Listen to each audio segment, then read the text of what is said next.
Brigadier Debashis Das আমাদের সঙ্গে রয়েছেন সরাসরি। ব্রিগেডিয়ার দাস, জেল থেকে তারা জঙ্গিদের সঙ্গে কথাবার্তা বলেছে, এই পরিকল্পনা তৈরি করেছে, গোটা ভারতবর্ষ ঘুরছে, পশ্চিমবঙ্গ, অসম, ত্রিপুরা, এমনকি কেরল পর্যন্ত যাওয়ার কথা ছিল।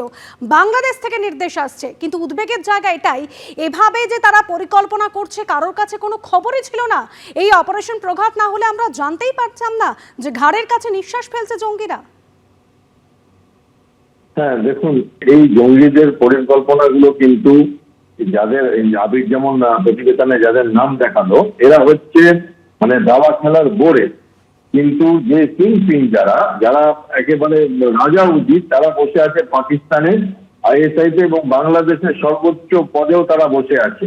এবং হালে বাংলাদেশের আমরা দেখেছি মানে কারা মুক্তি হয়েছে এমন এমন মানুষদের যারা নাশকতার জন্য পৃথিবী বিখ্যাত, এবং বহু দেশে তাদের নাম, তাদের অর্গানাইজেশন ব্যান।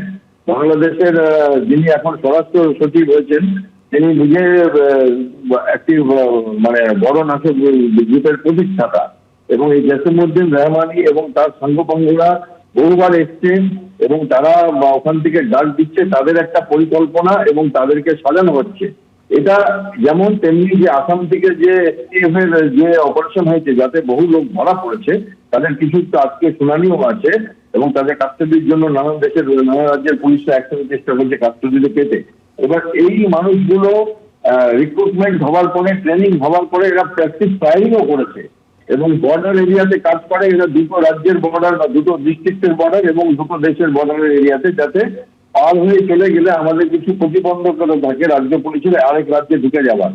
পারফেক্ট বলে একটা জিনিস হয়, সেভাবে ঢোকা যায়, আদারওয়াইজ একটু অসুবিধা হয়, এবং সেটা সম্পূর্ণ অবগত এবং সেইভাবে তারা কাজ করে।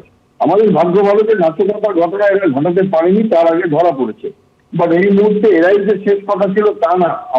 আমার এস্টিমেট এরকম আরো বেশ 600 মানুষ থাকবে যারা স্লিপার সেল ছিল, এখন অ্যাক্টিভ হয়ে গেছে, এবং পুরো কলকাতাটা নড়ছে। পাকিস্তান আইএসআই তাদের কমপ্লিট যেটা ছায়াযুদ্ধ ছিল কাশ্মীরের, সেটাকে বাংলাদেশে পাঠিয়ে দিয়েছে, এবং বাংলাদেশ তাদের এখন নতুন বন্ধু পাকিস্তানের সাথে মিশে ভারত বিরোধী কার্যকলাপ এগিয়ে নিয়ে যাচ্ছে।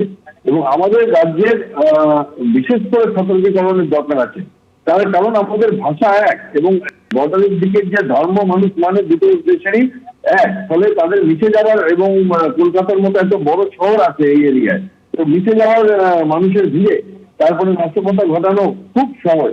এবং যেখানে যাচ্ছে এখন পিকনিক হচ্ছে, নাশকতা ঘটানো তো খুব সহজ, এবং এই কারণেই সত্যি আমাদের আরো বেশি করে সতর্ক হওয়ার প্রয়োজন রয়েছে।